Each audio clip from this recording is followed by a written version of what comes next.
भाई मेरी समझ में तो ये नहीं आ रहा है, इतना तमाशा किस बात का बना दिया है सबने मिलके, हैं? अरे हर कोई अपनी हैसियत के हिसाब से अपनी बेटी को शादी में कुछ ना कुछ तो देता है। गजेंद्र जी दे सकते थे प्रधानी स्टेट कबड्डी एसोसिएशन की, पॉसिबल है उन्हें, इसीलिए तो माने ना वो। हाँ, और हमें कौन से अपनी जेब से देना था जो इतना बखेड़ा खड़ा किया सबने। फालतू की चौड़ में इतना अच्छा रिश्ता हाथ से जाने दिया आप सबने। हाँ, अरे सरकारी नौकरी है लड़के की, स्टेट लेवल चैंपियन है कबड्डी का, और दिखने में भी ठीक ठाक ही है ना? और क्या चाहिए राधिका को? हाँ, क्या चाहिए उसे? मेरे हिसाब से तो गजेंद्र जी ने बहुत ही अच्छा रिश्ता लाया था। हाँ, sorry to say mummy ji, but this time I completely agree with Meenakshi di. पापा ये बात अच्छी तरह से जानते हैं कि हमारे घर में राधिका दी की शादी को लेकर टेंशन चलती रहती है, और इसीलिए वो मदद करना चाहते थे। और अगर वो लड़का राधिका दी की सारी शर्तें मानकर एक्सेप्ट करके और एक परफेक्ट मैच भी है तो फिर प्रॉब्लम क्या है? शादी इंसान से होती है ऐश्वर्या, नौकरी या पैसे से नहीं होती है। और ये बात तुमसे बेहतर और कौन समझ सकता है? और माँ जी बाबूजी राधिका के लिए अच्छा इंसान ढूंढ रहे हैं, अमीर नहीं। और अच्छा तो वो कहीं से भी नहीं था। चलो मान लेते हैं कि हमारी राधिका दीदी से मिलने से पहले उसने कुर्सी के लिए रिश्ता किया, लेकिन मिलने के बाद क्या? मिलने के बाद तो उसको पता था ना कि हमारी राधिका दीदी कैसी है, तो फिर वो उनके बारे में ऐसी बातें कैसे कर सकता है कि जो मैच जीतेगा दीदी उनके साथ जाएगी? ये कोई महाभारत की सीरियल चल रही है क्या? जो जुआ तो खेले युधिष्ठिर और दुर्योधन, और दांव पर लगे द्रौपदी। और फिर ऐसे आदमी का क्या भरोसा, कल को बड़ी सीट के लिए और बड़ी शर्त लगाएगा, तब भी क्या हम ऐसे चुप बैठे रहेंगे? ए रेवती, छोड़ ना, छोड़। अरे क्यों माथाफोड़ी कर रही है तुम इस मीनाक्षी के साथ, है? जिसे जिंदगी में आज तक कभी पैसे के आगे कुछ दिखाई नहीं देता, अपनी सगी बहन तक नहीं। मीनाक्षी क्या गलत बोल रही है दादी? जिसको रोकना चाहिए था उसको तो नहीं रोका, और जो सही सलाह देने की कोशिश कर रहा था उसके पीछे सब लोग पड़ जाते हैं। एक मिनट, नहीं, मुझे ये बता, किसे रोकना चाहिए था? अरे पापा को रोकना चाहिए था ना, और किसको? वाह भैया प्लीज। क्या जरूरत थी ये चैलेंज लेने की? क्या जरूरत थी? अरे कहाँ वो आर्यन और कहाँ पापा? मतलब पंगा तो उससे ले लिया और साथ साथ में फालतू में हमें भी फंसा दिया। इतनी मुश्किल से राजी हुआ था लड़का राधिका के साथ शादी करने के लिए। अरे उसका तो एहसान मानना चाहिए हमें, और ये जो झंझट है ना वो निपटा देना चाहिए इन्हें। भैया पर नहीं, और पापा खड़े हो गए आत्मसम्मान का झंडा लेकर। बस विवेक,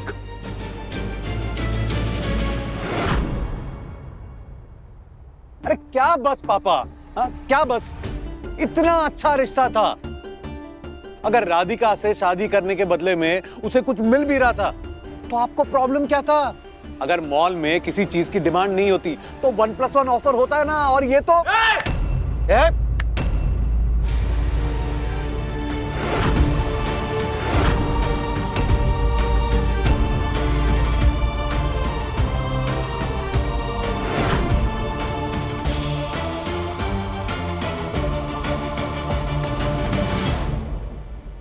खबरदार! अरे बहन है वो तुम्हारी, मॉल में रखा कोई सामान नहीं, 1+1 फ्री। थोड़ी सी शर्म, थोड़ी सी लाज। जिनके बड़े भाई होते हैं वो बहनें अपनी गली कूचों में निसंकोच निकलती हैं, क्योंकि उन्हें पता है कि उनके भाई के रहते हुए किसी में हिम्मत नहीं है कि उन्हें एक नजर उठा के भी देख सके। और तुम, माता रानी करे ऐसा भाई किसी के नसीब में ना आए। अरे जो काम तुम्हें करना चाहिए था वो मैंने किया। दो बेटे होने के बावजूद एक 60 साल का बुड्ढा खड़ा रहा अपनी बेटी की इज्जत और उसकी आत्मरक्षा के लिए, और लड़ा कैसे इंसान से? जिसने स्त्री को स्त्री नहीं, एक सफलता की सीढ़ी समझा। अरे 30 साल की राखी की 30 सेकंड लाज नहीं रख पाए तुम। जो बहन तुम्हें 30 साल तक राखी बांधती रही, उसकी सुरक्षा में एक कदम आगे नहीं बढ़ा, हाथ नहीं उठा, पैर नहीं बढ़ा। लानत है तुम पर।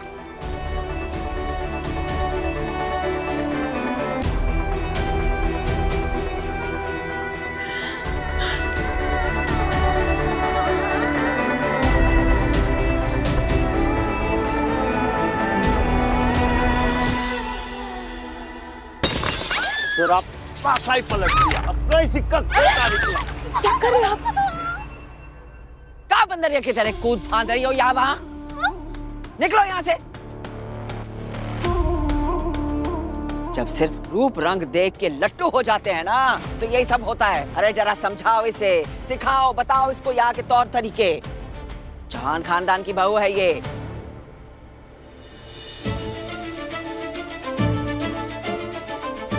नाक कटाए उससे पहले ही सर काट देंगे इसका। ये क्या बात हुई दादी जी? तोड़फोड़ तो पापा जी कर रहे हैं ना। मैं तो बस बचने की कोशिश कर रही थी। उसमें भी आपको मैं ही गलत लग रही हूँ। क्या करूँ दादी जी? ऐसे खड़े होकर के चोट खाती रहूं, तब आपको पता चलेगा कि मैं चौहान खानदान की बहू हूँ। चुप! मुंह खोल, जबान दिखा। जबान दिखा। ऐसे ही रहना। अम्मा काट नहीं का। जी, अम्मा जी की क्या करें? देखो, इस बार छोड़ दे रहे हैं, लेकिन दोबारा अगर चपट चपट चपट ज्यादा की ना इससे, तो सच में जबान काट के तेरे हाथ में पकड़ा देंगे। फिर उसका लॉकेट बना के ना अपने गले में लटका लेना। निकल यहाँ से।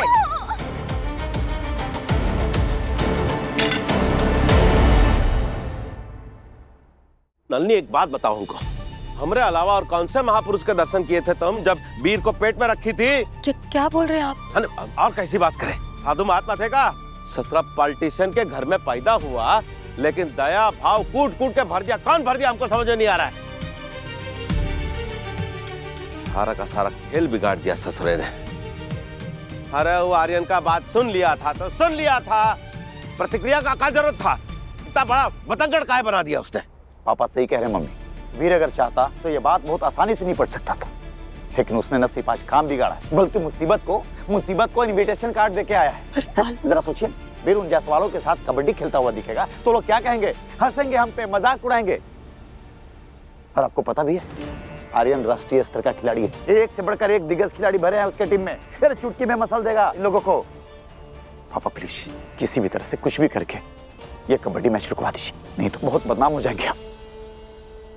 बदनामी को नेक नामी में बदलना हमको अच्छे से आता है बचवा। अरे यूं ही नहीं, हम राजनीति में इतने सालों से अपना परचम लहरा रहे हैं। वीर उनकी तरफ से खेलने वाला है ना, तो हमारा बयान भी तैयार है। लोगों को ये संदेश जाएगा कि गजेंद्र चौहान का परिवार अकेले बेसहारा और मजबूर लोगों के लिए हमेशा खड़ा रहता है।